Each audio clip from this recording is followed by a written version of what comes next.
بزرگان محترم اور برادران عزیز، السلام علیکم ورحمۃ اللہ وبرکاتہ۔ آج ذوالحجہ کی 9ویں تاریخ ہے، جسے یوم عرفہ بھی کہا جاتا ہے،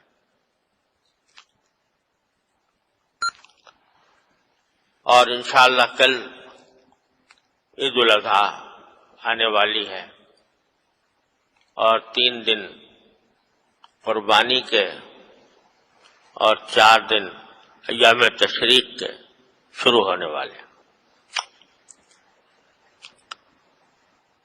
اللہ تبارک و تعالی نے یوں تو سارے ہی دن اس کے بنائے ہوئے ہیں، سارے مہینے اس کے بنائے ہوئے ہیں، سارا زمانہ ہر وقت اسی کا بنایا ہوا ہے، لیکن کسی وقت کو، کسی خاص زمانے کو، کسی خاص دن کو، کسی خاص مہینے کو اللہ تبارک و تعالی اپنی طرف منسوب فرما دیتے کہ یہ میرا ہے، یہ مہینہ میرا، یہ ہفتہ میرا، یہ عشرہ میرا، یہ دن میرا۔ بس اللہ تعالی کی طرف نسبت ہونے سے اس وقت میں خصوصی تقدس پیدا ہو جاتا ہے،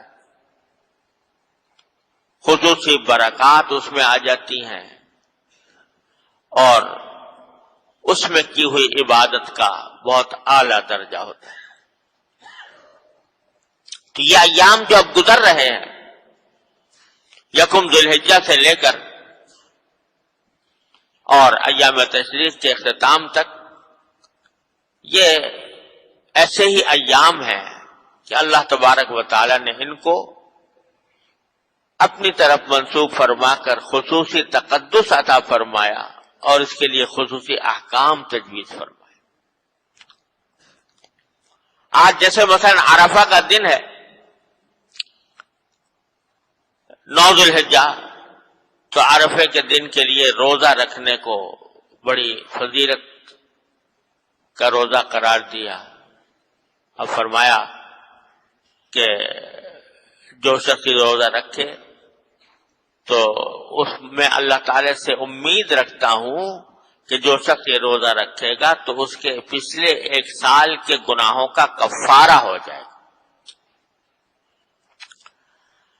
یہاں ایک بات واضح کر دوں کہ بعض مرتبہ دل میں خیال آتا ہے اور لوگ پوچھتے بھی ہیں کہ ہم آج 9 ذوالحجہ کا روزہ رکھیں یا رکھنے کا ارادہ کریں تو کیوں؟ عرفے کا دن تو کل گزر گیا، حج کا جو عظیم ترین رکن ہوتا ہے، سب سے بڑا رکن وقوف عرفات، تو سارے حجاج 25 لاکھ حجاج کل عرفات میں جمع ہو کر وہ رکن ادا کر چکے، وہ تھا درخت یوم عرفہ۔ تو ہمیں بھی روزہ کل رکھنا چاہیے تھا، گزشتہ کل، جبکہ سارے حجاج میدان عرفات میں جمع تھے، اور اب تو لوگ جو ہیں عرفات کا وہ منظر اپنے گھروں میں بیٹھ کے دیکھ لیتے ہیں۔ تو وہاں جب لوگ حجاج عرفات میں جمع ہیں، اللہ تبارک و تعالیٰ کے حضور حاضر ہیں، دعائیں کر رہے ہیں، وقوف کر رہے ہیں، تو اسی وقت میں ہم بھی عرفہ، یوم عرفہ منا کر اور یہاں پر بھی روزہ اسی دن رکھیں۔ اور بعض لوگوں نے امریکہ میں فتویٰ بھی دے دیا کہ ہمیشہ عید الاضحیٰ جو ہے وہ ہمیشہ وہاں کے حساب سے بنانی چاہیے، کیونکہ چاہے 28 دن ہی کیوں نہ ہوئے ہوں، چاہے 29 دن پورے نہ ہوئے ہوں، 31 ہو جائیں، کچھ ہو جائیں، لیکن ان کے ساتھ بنانا چاہیے۔ یہ بالکل غلط بات ہے۔ دیکھیے اللہ تبارک و تعالیٰ نے ہر خطے کے رہنے والوں پر وہاں کے اپنے افق کے لحاظ سے جو حالات پیدا ہوتے ہیں وہ ان کو ان کا پابند بنائے. جب ہم یہاں فجر پڑھ رہے ہوتے ہیں تو امریکہ میں کہیں مغرب کہیں عشاء ہو رہی ہوتی ہے رات کو ایک دن پہلے. تو اگر یہ ہو کہ بھئی جس وقت سارے مسلمان جس ایک وقت میں عبادت انجام دیں تو یہ ممکن نہیں ہے, ہو نہیں سکتا کہ سارے مسلمان پورے روز زمین پر ایک دن میں ایک وقت میں عبادت کریں. تو وہ میں کس زمانے میں فجی آئی لینڈ ایک جزیرہ ہے وہاں گیا تو وہاں جو آج کل کے حساب سے جو جغرافیائی اعتبار سے ڈیٹ لائن بنائی ہوئی ہے وہ ڈیٹ لائن وہاں سے گزر رہی ہے, یعنی دن سب سے پہلے وہاں طلوع ہوتا. تو وہاں کی ایک بستی تھی, انہوں نے آ کر مجھ سے کہا کہ آپ ہمارے ہاں آئیں کچھ بیان کریں, اور کہا کہ ہمارے ہاں بیان کرنے کی خصوصی آپ کو امتیاز کی بات یہ بتاؤں کہ ہم نے ہماری جو مسجد ہے وہاں تو وہ دنیا کی وہ مسجد ہے جس میں ساری دنیا میں سب سے پہلے فجر کی اذان ہوتی ہے. دنیا میں اس سے پہلے کہیں فجر کی اذان نہیں ہوتی کیونکہ تاریخ وہاں سے شروع ہو رہی, ڈیٹ لائن پر واقع ہے. تو واقعہ ہے اب وہاں گئے, ظہر کی نماز وہاں پر پڑھی, لیکن جس وقت ہم ظہر کی نماز وہاں پڑھ رہے تھے, جس وقت وہاں ظہر کے پڑھ رہے تھے اس وقت یہاں پر پچھلے دن کی عشاء ہو رہی تھی. تو اس لیے یہ سمجھنا کہ ساری عبادتیں تمام روئے زمین کے اوپر سارے مسلمان ایک ہی وقت میں ایک ہی لمحے میں ایک ہی دن میں انجام دیں, یہ ممکن نہیں, یہ ہو نہیں سکتا. یہاں دن ہے وہاں رات ہے, یہاں رات ہے وہاں دن ہے. لہذا شریعت نے آسان کر دیا معاملہ. آپ کو حساب کتاب لگانے کی ضرورت نہیں کہ بھئی سعودی عرب میں اس وقت کیا ٹائم ہوا ہوگا, لہذا اس کے حساب سے ہم سعودی عرب کے حساب سے یہاں پر ظہر پڑھیں یا عصر پڑھیں یا مغرب پڑھیں. کوئی حساب کتاب لگانے کی ضرورت نہیں. تم اپنے افق پر دیکھو, تمہارے افق پر کیا پوزیشن ہے, جو افق پر تمہارے پوزیشن ہے اس کے مطابق تم اپنی عبادتیں انجام دے لو. تم نے چاند دیکھا نہیں دیکھا, ٹھیک ہے, نہیں تمہارے اوپر مکلف نہیں ہو, ایک دن بعد کرنا. تم نے تمہارے ابھی دیکھا کہ تمہارے یہاں فجر طلوع ہو گئی, بس نماز پڑھ لو. یہ نہ تمہیں حساب لگانے کی ضرورت نہیں کہ سعودی عرب میں بھی طلوع ہوئی کہ نہیں ہوئی, اور مکے میں جب وہ نماز ہوگی تو سب فجر پڑھیں گے ہم جب مکے میں اذان ہوگی. اس کا ہمیں مکلف شریعت نے نہیں کیا. ہمیں اس بات کا مکلف کیا ہے کہ ہمارے افق کے لحاظ سے جو صورتحال ہے اس کے مطابق عبادتیں انجام دیں. لہذا اگر وہاں ایک دن پہلے چاند نظر آ گیا اور ہمارے ہاں ایک دن بعد نظر آیا, کوئی فرق نہیں پڑتا. وہ ہمارے ایک دن بعد ہم عید الاضحیٰ منائیں گے, وہ ایک دن پہلے منائیں گے. وہ ایک دن پہلے عرفات میں بیٹھے ہیں, ہم ایک دن بعد. تو ہمیں جو حکم ہے وہ یہ کہ جب 9 ذوالحجہ تمہارے حساب سے آئے تو اس وقت تمہارے لیے یہ فضیلت حاصل ہوگی, روزہ رکھنے کی فضیلت حاصل ہوگی. لہذا یہ سمجھنا کہ بھئی وہاں تو ایک دن پہلے ہو گیا, ہم ایک دن بعد منا رہے ہیں, یہ جو دل میں خیالات لوگوں کے پیدا ہوتے ہیں, اور یہ سب اس کی طرف کوئی توجہ دینے کی ضرورت نہیں. بعض لوگ اس کو اپنے بذام خود یہ سمجھتے ہیں کہ بھئی اب تو سائنس کا دور ہے, تو سائنس کے دور میں کے لحاظ سے اب جب وہاں عرفات کا دن ہو گیا تو ہمیں کیا ضرورت ہے, ہمیں بھی اسی کے ساتھ کر دینا چاہیے کیونکہ سائنس. ارے سائنس کی بات نہیں, سائنس کی الٹی کی بات. اس لیے کہ اگر سائنس کا تقاضا یہ ہے کہ ہر جگہ ہر علاقے میں وہاں کے حساب کا اعتبار ہوتا ہے, وہاں کا افق دیکھا جاتا ہے, وہاں سورج کس پوزیشن میں وہ دیکھا جاتا ہے, وہاں چاند کس پوزیشن میں وہ دیکھا جاتا ہے, وہاں دن ہے یا رات ہے یہ دیکھا جاتا ہے. تو سب کو مکہ مکرمہ کے مدینہ طیبہ کے تابع نہیں کیا جا سکتا. نہ ممکن ہے، نہ عملاً ممکن ہے، نہ عقلاً ممکن ہے، لہذا اس میں شک و شبہ نہیں ڈالنا چاہیے۔ الحمدللہ اس کے بعد کل عید الاضحیٰ آ رہی ہے۔ اللہ تعالیٰ نے یوم عرفہ سے جو احکام متعلق کیے ہیں ان میں سب سے پہلا حکم تو یہ ہے کہ آج فجر کی نماز کے وقت سے تکبیر تشریق واجب ہو گئی، یعنی ہر نماز فرض کے بعد بلند آواز سے، مردوں کے لیے بلند آواز سے، عورتوں کے لیے آہستہ آواز سے، اللہ اکبر لا الہ الا اللہ واللہ اکبر وللہ الحمد، یہ تکبیر کہنا بلند آواز سے واجب ہے ہر نماز کے بعد۔ آج صبح فجر سے شروع ہوا اور 13 تاریخ کی عصر تک جاری رہے گا، 13ویں ذی الحجہ، یعنی گویا سمجھو کہ ہفتے کے دن پہلا دن ہے، اتوار کو دوسرا، پیر کو تیسرا، منگل کی دوپہر تک، منگل کے عصر تک یہ تکبیر کا تشریق جاری رہے گی، یہ واجب ہے، یہ ہر نماز فرض کے بعد۔ اللہ تعالیٰ نے اس زمانے کو اپنی بڑائی کے زمزموں سے معمور کرنے کا حکم دیا ہے کہ اللہ کی بڑائی بیان کرو، اس کی کبریائی بیان کرو، اللہ اکبر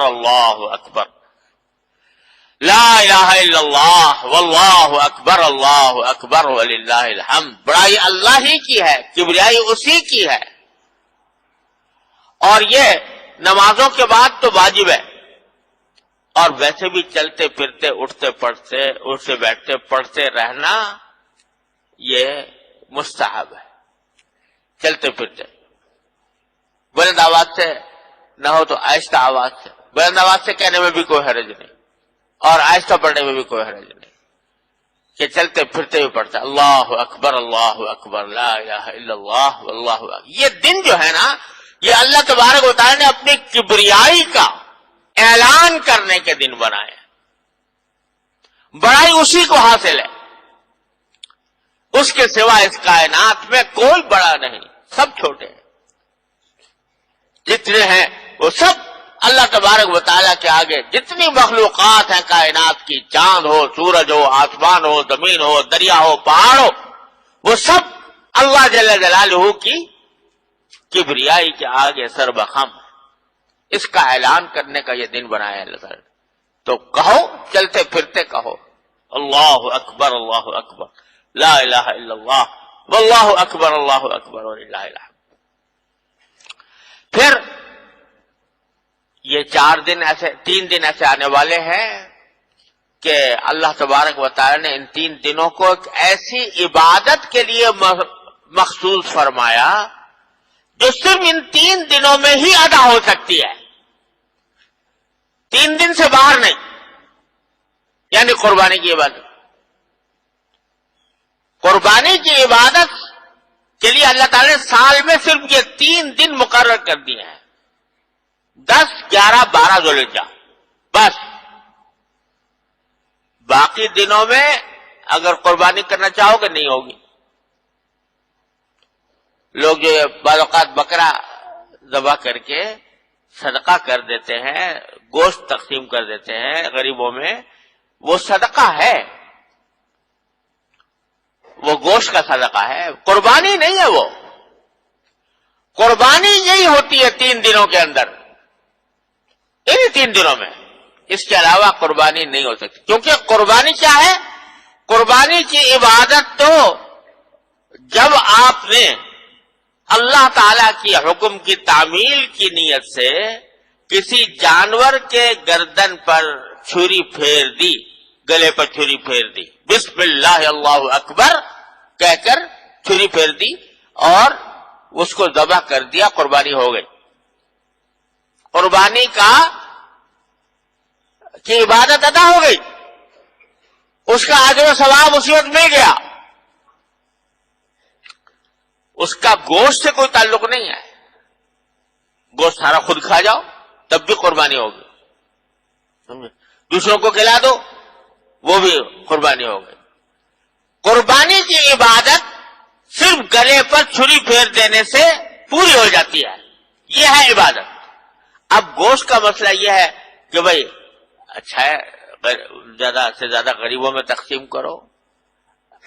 کہتے ہیں بزرگوں نے کہا 3 حصے کر لو، ایک خود کھاؤ، ایک عزیزوں کو کھلاؤ، ایک غریبوں میں تقسیم کرو. اس طرح کر لو. پورا غریبوں کو دے دو کوئی حرج نہیں، پورا عزیزوں میں تقسیم کر دو کوئی حرج نہیں، پورا خود کھا لو تو بھی ناجائز نہیں. قربانی ہو گئی. تو قربانی جو ہے وہ یہ عبادت کہ گلے پر چھری پھیر دینے سے عبادت ادا ہو جائے، یہ صرف ان 3 دنوں میں ہو سکتی ہے. 3 دنوں کے علاوہ کسی اور وقت میں نہیں ہو سکتی. اللہ تعالیٰ نے دن مخصوص کر دی. پہلے جو امتیں تھیں قربانی ہر ایک میں آتی رہی ہے. حضرت آدم علیہ السلام کے وقت سے بھی حضرت آدم علیہ السلام کے 2 بیٹوں میں جو لڑائی ہوئی تھی وہ اسی بات پہ ہوئی تھی. قرآن شریف میں ہے کہ دونوں نے قربانی پیش کی تھی. اور زمانے میں قربانی کا قاعدہ یہ تھا کہ جو قربانی اللہ تعالیٰ کے یہاں قبول ہوتی اس کو یعنی وہ یہ لوگ قربانی کھا نہیں سکتے، جو قربانی کی چیز ہے وہ کھا نہیں سکتے، بلکہ اس کو میدان میں یا پہاڑ پہ لے جا کے رکھ دیتے تھے. آسمان سے آگ آتی تھی اس کو کھا لیتی تھی. تو یہ علامت ہوتی کہ اللہ تعالیٰ نے قبول فرما لیا. تو دونوں نے قربانی پیش کی تھی، حابیل نے بھی قابیل نے بھی، اور لے جا کر وہاں میدان میں رکھی. تو حابیل تو ایک دمبا یا مینڈا لے کر آئے قربانی کے لیے، اور قربانی کی اور اس کو میدان میں رکھ دیا اللہ تعالیٰ کی. اور قابیل جو ہے وہ کچھ گندم کے خوشے، گیہوں کے خوشے وہ لا کے قربانی میں کے طور پر رکھ دیے. آسمان سے آگ آئی تو اس نے حابیل کے دمبے کو کھا لیا، اور قابیل کی جو قربانی تھی وہی پڑی رہ گئی. اذ قربا قربانا فتقبل من احدهما ولم يتقبل من الاخر. ایک سے قبول کر لی گئی یعنی حابیل کی، اور دوسرے کی یعنی قابیل کی قبول نہیں کی. اب مسئلہ یہ تھا کہ قربانی کے اوپر انہوں نے آپس میں ایک فیصلہ موقوف کر رکھا تھا. وہ تھا ایک لڑکی سے نکاح کرنے کا. دونوں چاہتے تھے ہم کریں. تو یہ فیصلہ ہوا تھا بھائی اللہ میاں کے یہاں قربانی پیش کرو، جس کی قربانی اللہ کے یہاں قبول ہو جائے گی وہ سمجھو قرا اس کے نام نکل آیا اور وہ اسے شادی کرے گا. جب حابیل کی قربانی قبول ہو گئی تو فیصلہ یہی ہونا تھا کہ وہ لڑکی کا نکاح اسی سے ہوگا. قابیل کو غصہ آ گیا. قال لاقتلنک، اس لگا اب تو میرے پاس کوئی راستہ نہیں سوائے اس کے کہ تجھے قتل کروں گا، قتل کروں گا. تو بھائی نے کہا لئن بسطت الی یدی لتقتلنی ما انا بباسط یدی الیک لاقتلک انی اخاف اللہ رب العالمین. کہ دیکھو بھائی اگر تم میرے پاس اپنا ہاتھ بڑھاؤ گے مجھے قتل کرنے کے لیے تو تم اس کے ذمہ دار ہو، لیکن میں اپنا ہاتھ تمہارے قتل کرنے کے لیے نہیں بڑھاؤں گا،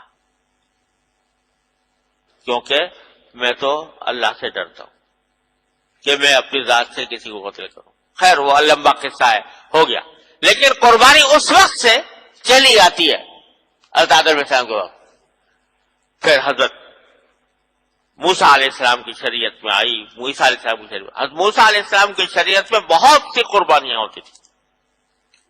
یعنی سال میں متعدد ایام تھے جن میں قربانیاں ہوا کرتی تھی، صرف 2-3 دن مخصوص نہیں تھے. لیکن امت محمدی علیہ الصلوۃ والسلام کے لیے قربانی کے احکام میں یہ تغیر آیا کہ ایک تو 3 دن مخصوص کر دیے گئے، اس کے علاوہ اور دنوں میں قربانی نہیں. دوسرے یہ کہ قربانی کا کھانا حلال کر دیا گیا.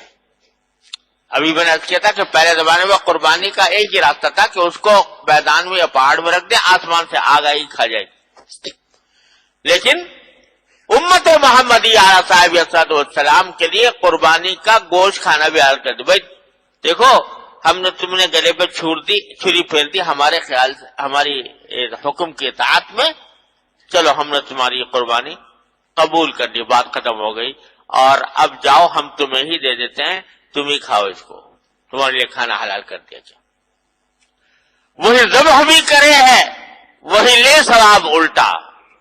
کسی نے کہا ہے یہ عجیب معاملہ ہے، ذبح بھی خود کر رہا ہے، جان بکرا کہہ رہا ہے یہ کہ وہی ذبح بھی کرے ہے، یعنی وہی انسان مجھے ذبح بھی کر رہا ہے، وہی لے ثواب الٹا، اور ثواب بھی لے رہا ہے۔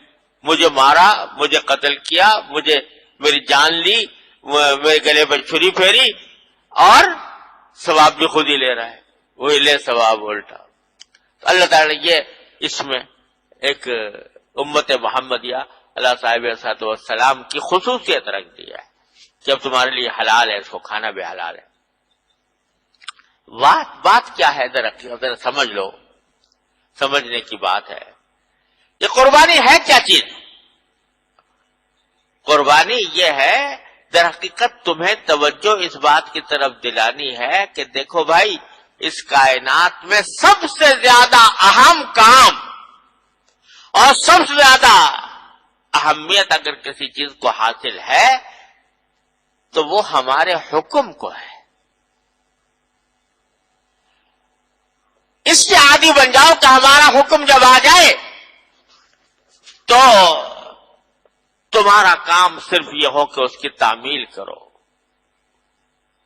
ہمارا حکم آ جائے تو اپنے ذات کی قربانی دے دو، اپنے جان کی قربانی دے دو، اپنے مال کی قربانی دے دو، اپنے جذبات کی قربانی دے دو، اپنے خواہشات کی قربانی دے دو۔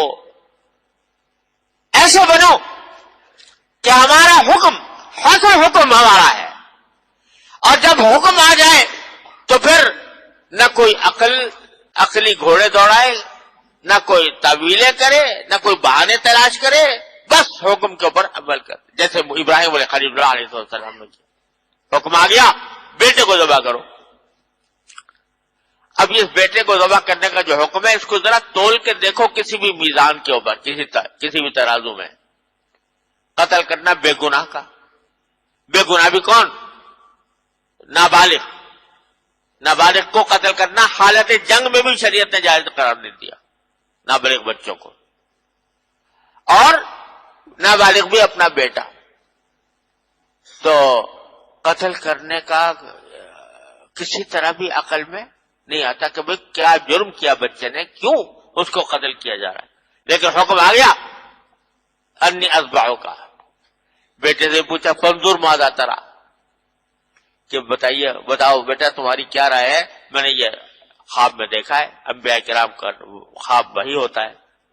بیٹے کو بھی پتا تھا کہ انبیاء کرام کا خواب وہی ہوتا ہے، تو بیٹے نے بھی پلٹ کر یہ نہیں کہا کہ ابا جان میں نے کیا جرم کیا، میں نے کیا خطا ہوئی مجھ سے جس کی بنا پر مجھے قتل کیا جا رہا ہے۔ کہا کہ نہیں فانظر ماذا ترى، قال افعل ما تؤمر، کہ ابا جان جس چیز کا حکم دیا گیا کر گزریے، ستجدنی انشاءاللہ من الصابرین، آپ میری فکر نہ کیجئے، مجھے صبر کرنے والے میں سے پائیں۔ تو اب دیکھو پلٹ کر ابراہیم علیہ السلام نے نہیں پوچھا کہ بھائی کیوں قتل کروں میں اپنے بیٹے، اور اسماعیل صاحب نے پوچھا کہ مجھے کیوں قتل کیا جا رہا ہے، کیوں کا سوال ہی نہیں۔ جب حکم اللہ کا آ گیا تو کیوں کا سوال نہیں۔ یہ آج نئی وبا پھیلی ہے کہ جب اللہ تعالیٰ کا حکم آ جائے تو کیوں بولتے ہو، جب کہ بھائی حرام ہے، سود حرام ہے تو کہتے کیوں حرام، شراب حرام ہے تو کہتے کیوں حرام۔ یہ کیوں نہ انبیاء کرام کے زمانے میں تھا، نہ صحابہ کرام کے زمانے میں تھا۔ اگر اللہ کا حکم ہے، اللہ کو اللہ مانا ہے، اللہ تبارک و تعالیٰ کو اپنا خالق اور مالک مانا ہے، تو پھر اس کے حکم کے اندر کیوں کی مجال نہیں۔ ارے تم اپنے کوئی نوکر تم نے رکھا اپنے گھر میں کام کرنے کے لیے، اور تم اس سے کہو کہ بھائی ذرا بازار سے 5 کلو گوشت لے آؤ، وہ کہے کیوں لاؤں، پہلے مجھے وجہ بتائیں کہ کیوں لاؤں۔ تو اس نوکر کو رکھنے کو تیار ہو گئے؟ کوئی رکھے گا ایسا نوکر کہ جو اس کا حکم سننے کے بعد پہلے پوچھے کہ مجھے اس کی وجہ بتاؤ، جب تک وجہ نہیں بتاؤ گے اس حد تک میں عمل نہیں کروں گا. وہ ایسا نوکر ہے کان پکڑ کے نکال دیا جائے اس کو. اپنے نوکر کے ساتھ تو معاملہ تمہارا یہ ہے، اور اللہ میاں کو حکم دے تمہیں تو پہلے پوچھتے ہو کیوں بتاؤ تو پھر عمل کریں گے. یہ سراسر بے عقلی کی بات ہے جو کی جاتی ہے. تو در حقیقت ابراہیم خلیل اللہ صلی اللہ علیہ وسلم نے یہ سنت سکھائی کہ نہیں، جب اللہ کا حکم آ جائے تو پھر کیوں نہیں، پھر عمل ہی ہے. اور اس وجہ سے یہ اسی کی یاد میں یہ قربانی تجویز فرمائی اللہ تعالیٰ نے، قربانی کی عبادت. آج پھر کیوں کا سوال اٹھ رہا ہے، کرنے والے کیوں کا سوال اٹھا رہے ہیں کہ بھائی کیا ہے یہ، اربوں روپیہ خون کی شکل میں نالیوں میں بہہ جاتا ہے، معاشی اعتبار سے نقصان ہے، کیوں یہ کیا جائے، کیوں کیا جائے، کیا وجہ ہے وغیرہ. ارے جو کیوں کا سوال اٹھا رہے ہیں وہ قربانی کے فلسفے ہی سے نابلد ہیں. ان کو پتہ ہی نہیں کہ قربانی آئی تھی اس کیوں کو ختم کرنے کے لیے. قربانی کا حکم اس لیے دیا گیا تھا تاکہ بندہ انسان اللہ کا بندہ بنے، اور اللہ کا بندہ بن کر اس کے حکم کے آگے سر تسلیم خم کرے. سمجھ میں اس کے آئے یا نہ آئے، حکمت معلوم ہو یا نہ ہو، مصلحت نظر آئے یا نظر آئے، فائدہ محسوس ہو رہا ہو یا نہ ہو رہا ہو، ہر حال میں اللہ تبارک و تعالیٰ کے حکم پر عمل کرنے کی عادت. جس دن یہ انسان ایسا بن گیا کہ وہ اللہ تبارک و تعالیٰ کے حکم کے آگے سے تسلیم خم کرنے والا ہو، تو اس دن دیکھو یہ دنیا جنت بن جائے. کیونکہ ساری خرابی یاد پیدا ہوتی ہے کہ آدمی اپنی نفسانی خواہشات کو اللہ تعالیٰ کے احکام پر ترجیح دینا شروع کر دیتا ہے. اسی سے چوری ہوتی ہے، اسی سے ڈاکہ ہوتا ہے، اسی سے ناانصافی ہوتی ہے، اسی سے ظلم ہوتا ہے، اسی سے دھوکہ ہوتا ہے، اسی سے فریب ہوتا ہے، اسی سے رشوت آتی ہے. سارے کام اس وجہ سے آ رہے ہیں. تو اگر ایک مرتبہ دل میں یہ جذبہ آ جائے کہ اللہ کا حکم سر تسلیم خم، کیوں کی گنجائش نہیں، ایک مرتبہ ذہنیت پیدا ہو جائے، دنیا جنت بن جائے. نہ جھگڑا، نہ فساد، نہ ناانصافی، نہ ظلم، کچھ نہیں ہوگا. اور یہ مزاج پیدا کرنا چاہتی ہے یہ قربانی. اللہ تبارک و تعالیٰ اپنی رحمت سے یہ مزاج ہمارا بنائے. چنانچہ قرآن کیا کہتا ہے، لن ينال الله لحومها ولا دماؤها ولكن يناله التقوى منكم. ارے جو تم قربانی کھا رہے ہو تو یہ تمہارا گوشت اللہ کو میاں کو نہیں پہنچے گا.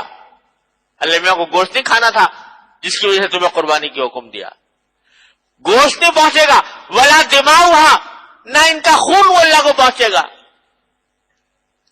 اور نہ اللہ تعالیٰ کی خوشنودی.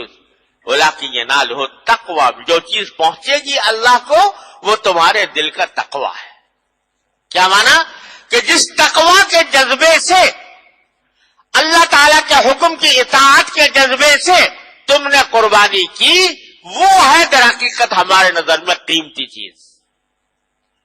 یہ قیمتی چیز جو ہے وہ اللہ کو سے ڈر کر اس کا حکم کی اطاعت کر کے کری. تو یہ يناله التقوى منكم، تمہارے دل کی جو تقوی ہے، جس محبت سے، جس اطاعت کے جذبے سے، جس فرما برداری کے ساتھ، جس اخلاص کے ساتھ تم یہ چھوٹا سا بھی تحفہ لے آؤ گے، ہمارے ہاں قبول ہوگا، اس کی بڑی قیمت ہوگی. اور یہ ہے جو ہمارے پاس پہنچنے والی تھی، وہ ہے جذبہ اطاعت. اور جب جذبہ اطاعت پیدا ہو جائے، جیسے میں نے عرض کیا کہ گناہوں کا خاتمہ ہو جائے، جرائم ملیا میٹ ہو جائیں، انسان بن جائے. اللہ تبارک و تعالیٰ اپنے فضل و کرم سے اس حقیقت کو سمجھنے اور اس پر عمل کرنے کی توفیق عطا فرمائے. وآخر دعوانا الحمدللہ رب العالمین.